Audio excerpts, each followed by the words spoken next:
जय श्री राम दोस्तों आज का जो हमारा विषय है ये है क्या होता है जब कुंडलिनी शक्ति ऊपर उठने लगती है। तो दोस्तों जैसे हम मंत्र जाप करते हैं, ध्यान करते हैं, त्राटक करते हैं तो बहुत सारे हमारे शरीर के अंदर बदलाव आते हैं और उनके बदलाव के साथ में कुछ परेशानियां भी आती हैं। तो इस वीडियो के माध्यम से आपके शरीर के अंदर क्या क्या परेशानी हो सकती है, जब मैंने अपना मेडिटेशन शुरू करा था तो शुरुआत के दौर में या एनहांस लेवल पे भी क्या क्या परेशानी आती है वो आज मैं इस वीडियो के माध्यम से आपको शेयर करूंगा। तो कृपया करके आप मेरी इस वीडियो को शुरू से लेकर अंत तक देखिएगा। और दोस्तों सबसे पहले मैं रिक्वेस्ट करूंगा, यदि किसी ने मेरा यूट्यूब चैनल सब्सक्राइब नहीं करा तो कृपया करके आप सब्सक्राइब करें, आप लाइक करें वीडियोस को और आप अपने प्रश्न भी कमेंट में लिख सकते हैं। तो दोस्तों किसी भाई बहन को अपनी चेकिंग करानी है, ऑरा स्कैनिंग करानी है, नेगेटिविटी चेकिंग करानी है तो वो मेरे व्हाट्सएप नंबर पे कांटेक्ट करके आप अपनी चेकिंग करा सकते हैं। तो दोस्तों शुरू करते हैं इस प्यारी सी वीडियो को। दोस्तों हमारी कुंडलिनी शक्ति होती है, हमारे मूलाधार के अंदर होती है। हमारे शरीर के अंदर 7 चक्र होते हैं, 7 चक्र में मूलाधार होता है जहाँ पे हमारी कुंडलिनी शक्ति अधोगति होते अधोमुखी होके नीचे को होके एक छोटा सा मांस का टुकड़े टाइप से की होती है और वो नीचे आपके 3.5 फेरा लेके नीचे को ऊर्ध्वगामी होती है और उसकी जो पूंछ होती है वो उनके मुख में प्रवेश करे होके सोई रहती है। अब ये एक सुपर पावर होती है क्योंकि इसके जागरण से आपको बहुत सारी दिव्य शक्तियां मिलती हैं। अब आते हैं कुंडलिनी शक्ति को, शायद आप समझ गए होंगे क्योंकि सर्पिणी टाइप की ये एक तरीके से मूलाधार में होती है, अवस्था में होती है और अधोगामी होती है कि नीचे को ऊपर से आई और नीचे सो गई जाके। जब तक हम जागृत नहीं करेंगे तब तक ये नहीं जागेगी। अब हमने मंत्र जाप, ध्यान और त्राटक करना चालू करा, मीन्स मंत्र जाप और ध्यान करा तो कहीं ना कहीं हमारी जो कुंडलिनी है, कुंडलिनी का मूलाधार चक्र के अंदर एनर्जी बनने लगती है, मूलाधार के अंदर जाप ठहरने लगता है। तो उस जाप की एनर्जी से हमारा ये अग्नि चक्र तो होता ही है मूलाधार, बहुत तीव्र भीषण गर्मी उत्पन्न हो जाती है। तो गर्मी होने से हमारी कुंडलिनी शक्ति ऊपर को ट्रेवल करने लग जाती है। तो इसके ट्रेवल करने के शुरुआत से अंत तक मैं आपको बताऊंगा, जब तक ये 7वें चक्र पर स्मूथली नहीं पहुंच जाती तब तक आपको क्या क्या परेशानी होगी। तो जैसे आपको कुंडलिनी माता ने आपकी अधोगामी से मुद्रा से ऊपर की ऊर्ध्वगामी हुई, तो ऊर्ध्वगामी होने के साथ साथ वो ऊपर को ट्रेवल करती है। तो सबसे पहले 7 गण के शरीर में मूलाधार में बहुत ज़्यादा गर्मी फील हो जाएगी, गर्मी फील होगी और बहुत ज़्यादा उसका डाइजेशन पूर्ण रूप से खराब सा फील हो जाएगा, उसको लूज मोशन भी हो सकते हैं और उसको बहुत ज़्यादा परेशानी क्रिएट हो सकती है। अपने शारीरिक परेशानियां हैं। अब साथ में जैसे वो कुंडलिनी आपकी ऊपर जाती है सैक्रल चक्र के या आपकी नाभि के चक्र पे जाती है तो वहाँ पे यदि कोई ब्लॉकेज है, और सबसे बड़ी परेशानी क्या होती है भाई, कुंडलिनी जागृत हुई, अब आगे का रास्ता साफ है या नहीं है, आप तो मेडिटेशन जाप ध्यान कर रहे हो तो आपको तो नहीं पता, बट जैसे ही आपकी कुंडलिनी ऊपर चलती है, मीन्स आपके यदि नाभि चक्र मणिपुर चक्र पे कोई परेशानी है, मीन्स वहाँ पे कोई ब्लॉकेज है, तो आपकी कुंडलिनी जो उठी अब उसकी एनर्जी ऊपर फ्लो करके जैसे ही गई और वो उस ब्लॉकेज की वजह से वो टकरा के उसकी कुछ एनर्जी लेफ्ट चली गई, कुछ राइट चली गई और कुछ ऊपर भी निकल जाती है और कुछ वापस नीचे को फ्लो करती है।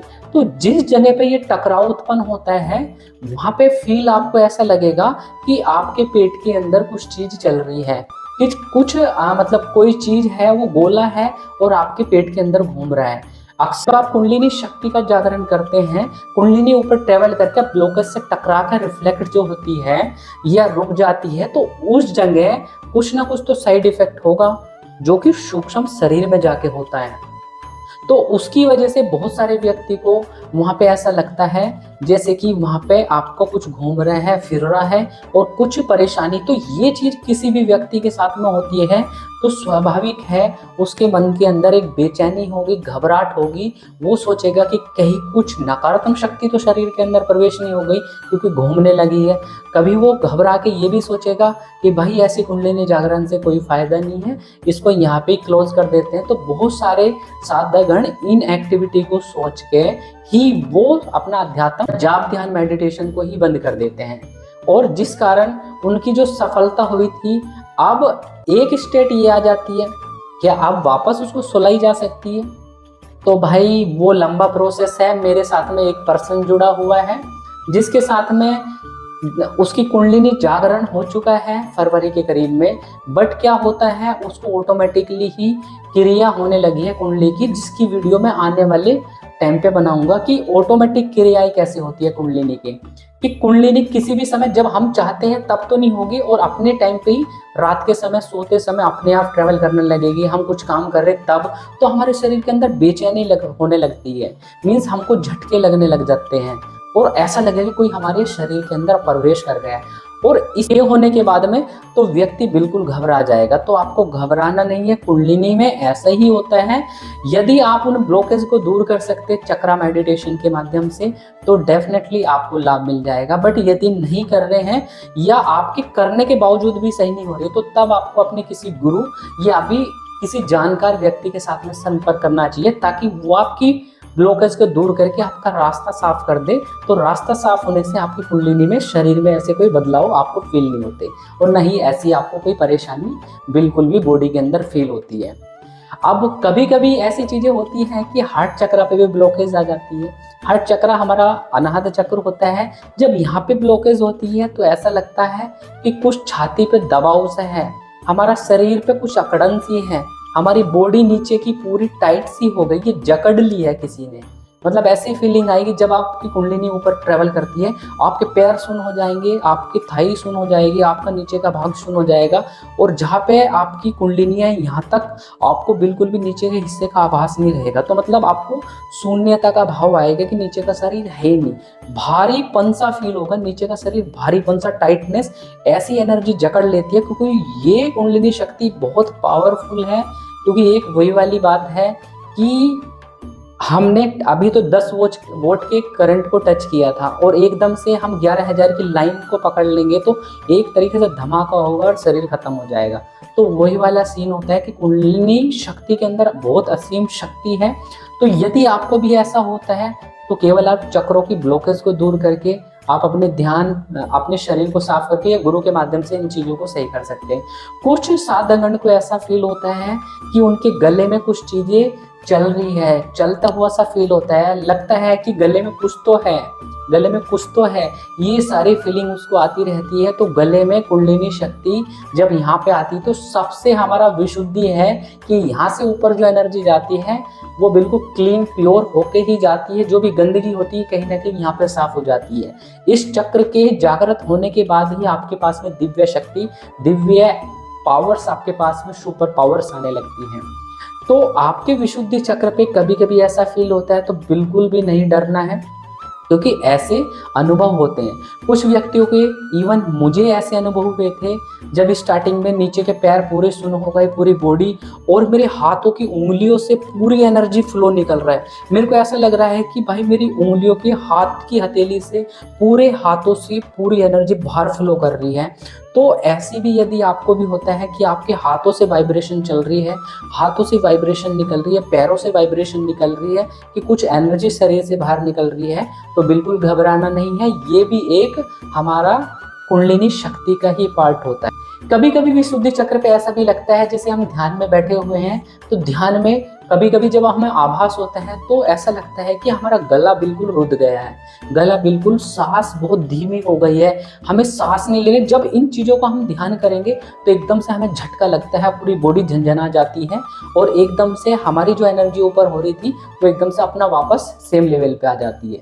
तो कभी कभी ऐसे झटके भी लगते हैं दोस्तों। उसके बाद जैसे कुंडलिनी आगे ऊपर ट्रेवल करती है तो हमारे थर्ड आई पे आती है। तो थर्ड आई पे स्टार्टिंग में तो क्या होता है, जब हमारी कुंडलिनी जागृत होती है तो सबसे पहले माथे में दर्द होने चालू हो जाता है। हमारी जो दोनों भौं के बीच में हमारी थर्ड आई है, थर्ड आई के ऊपर हमें दबाव सा फील होता है, कंपन सी फील होती है, वाइब्रेशन सी, ट्विचिंग सी फील होती है। ऐसा लगता है कि आज्ञा चक्र बहुत तेजी से घूम रहा है।